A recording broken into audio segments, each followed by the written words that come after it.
Summer has passed and I have got a new haircut.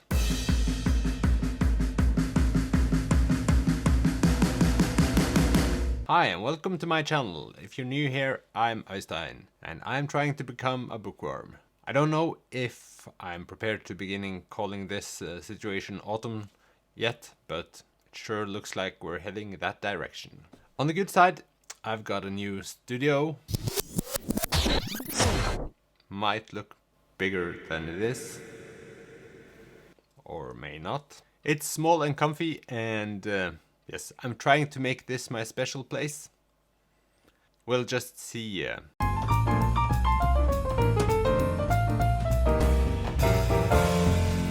And I hope that this will be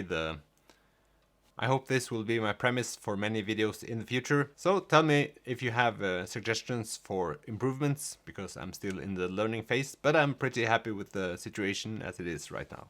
So today I'm going to wrap up my summer reads and discuss a little bit about what I think of when I think about reading in summer and people that read in summer, because that's something that I have not been doing as much or at all. Most summers I've spent reading one book, or at least always having one book with me, but never really reading too much. Maybe reading that one book.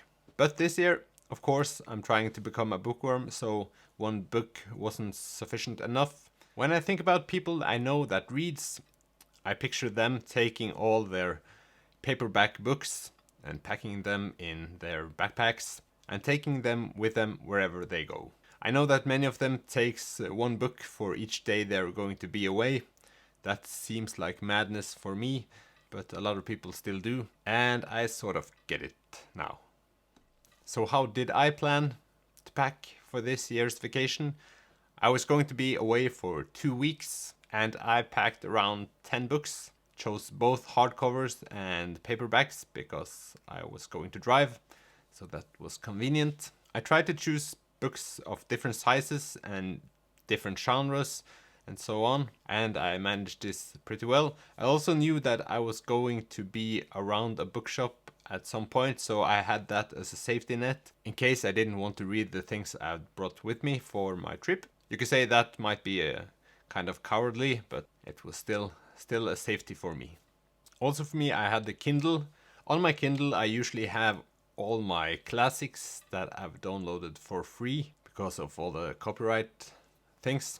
So if I didn't have enough books with me, which I knew I had, I could always read the classics on my Kindle, and I have a lot of books on my Kindle now, so the selection would be big enough. So what did I actually read over the summer? Well, I started off with this book, The Brothers Karamazov by Fyodor Dostoevsky, and I don't know, but I don't think that this is the kind of book people think about when they think about reading in summer. And they shouldn't, because I regret that decision. Not because I didn't enjoy the book, but because it's so heavy.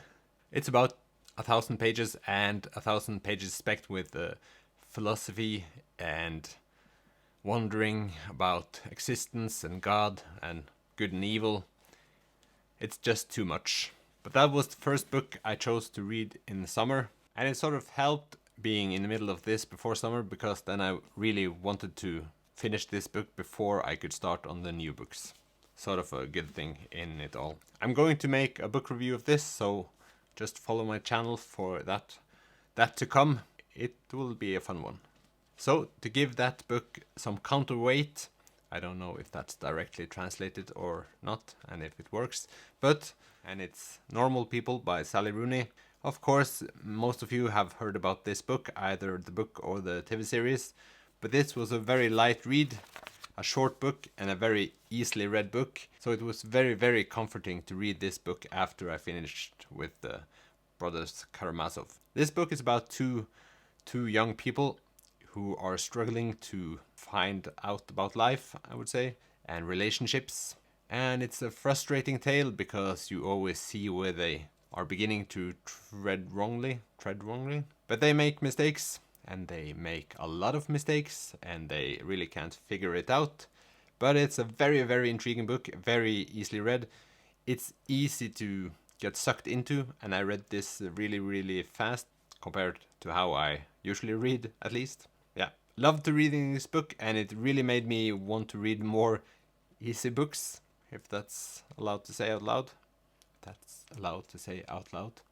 If you could say it like that. Yes, I really enjoyed this book, and I don't know if I'm going to read any more Sally Rooney for a while. Some people have been disappointed when they've tried out her other stuff, but we'll see. Only the future will tell. But that was a very pleasant book number 2 to having read this summer.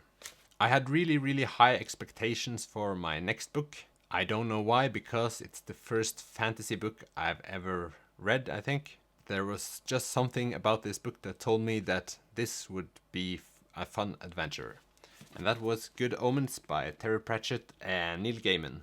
And I have to say, it was a really funny book. Many quotable moments in it. It's about 400 pages, I think. Yes. I don't know how to summarize the book. They know the world is going to end and good and evil will try to prevent. Yes, I think so. Some of the evil people want to prevent the world from going under, and some of the good people don't quite know. And it's all a mess, but it's a very, very funny mess. And of course, this has also become a TV series. I liked it very, very much. Don't know if I'm going to make a review of this yet, but we'll see. It's also a funny book to read in summer, even though I thought Sally Rooney's book was more of a summer book. This, I think, I would enjoy in autumn as well. And I have no idea how I get to these conclusions, but I do. But I really enjoyed the book as well, so yeah. Over to the next book, and this I have to say was maybe my least summery book. It's When We Cease to Understand the World by Benjamin Labatut. I still don't know how you pronounce that name. This was an amazing book, shortlisted for the Booker Prize this year. When I started reading this book, I thought it was going to be a fiction novel. And it started out being a non-fiction novel, actually. And it slowly became more and more fictional after each chapter you read. So it's a very interesting book. It describes scientists and their discoveries, and I didn't understand half of the book, but I still loved it. You go through different eras, mostly in the early 20th century, and different scientific discoveries.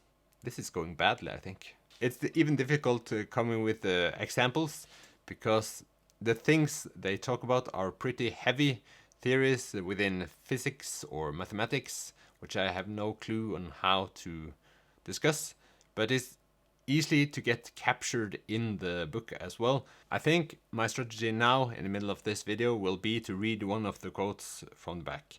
As they grapple with the most profound questions of existence, these troubled men have strokes of unparalleled genius, alienating friends and lovers, descend into isolated states of madness. Some of their discoveries revolutionize our world for the better. Others pave the way to chaos and unimaginable suffering, for sometimes discovery brings destruction. In the start of the book, they talk about the gases used in world wars and people who came up with the idea without even knowing that was the idea, and the ball kept rolling. And some scientists stops being scientists because they see how the world is affected. It's a pretty dark book. Oh, it's a very dark book. I read this book as well very, very fast. It's also a light read, even though the subjects are very, very heavy. So I didn't understand a word of the things they discussed. But at the same time, I was really, really engaged with this book. So I could highly recommend it. It's a weird book. It's one of the weirdest books I've ever read. I think it was about 5 or 6 chapters only, and they go through different scientists' experience with the world and with themselves and their self-destruction and their geniuses. I recommend this to all of you. And this is also the book I read the last, so I should really manage to remember what this book is about. So that was my summer reads for 2021. So I've read 400 to infinite percent more books this summer than I've done previous summers. So that is a huge win. Also enjoyed the reading very much in this summer, and I think I will read more in the summers to come. In the summer, I experienced that it was quite difficult to get to read as much as I wanted to, and this is not what I've been told by other bookstagrammers or booktubers. They tend to say that they read a lot during the summer. This was not my experience this year. Even though I focused on reading, I also have other things to do in summer. I tend to like doing quite a bit of hiking, and it's difficult to hike mountains while you read. Even though it's a pandemic, socializing is a part of summer, and you spend time with people you don't see that much. And so it's kind of rude maybe to sit and reading your book 24/7. So that made it somewhat more difficult. Maybe someone sees it as antisocial behavior when you read books. So what have I learned? Well, I've learned that I think I'm going to choose a lot of easily read books. And that is because if you get distracted, it's easy to pick them up and only read a few pages. And it's also easy to just hop in and out of the story without having to redial your head each time you do it. So that will be my strategy, I think. I've also in my head categorized the different kinds of books. I think this comes organically in some way, that some books you look at as summer reads and some you look at as autumn reads or winter reads or spring. It's very difficult to explain. I think maybe summer is supposed to be the read happy books period of the year. It's difficult to explain why that is, but I certainly enjoyed the happy books. I think I would enjoy the happy books the year round. We'll just see. This is the beginning of a journey for me and my books, so it's not easy to tell right now. Maybe a last strategy would be to not go anywhere and let your family go on a holiday without you. I would certainly get to read a lot or go on a holiday without them. I wouldn't get permission to do that. If you have suggestions for what to plan for next summer, or any suggestions for what I should make of this space, or if you have something good to say about this new aura, just tell me in the comments and I sure appreciate it. If you have suggestions also for how to prepare for autumn reading wise, tell me. I will see you soon. Thank you for watching this video and helping me become more and more of a bookworm for each day that passes, and I'll see you next time. Bye!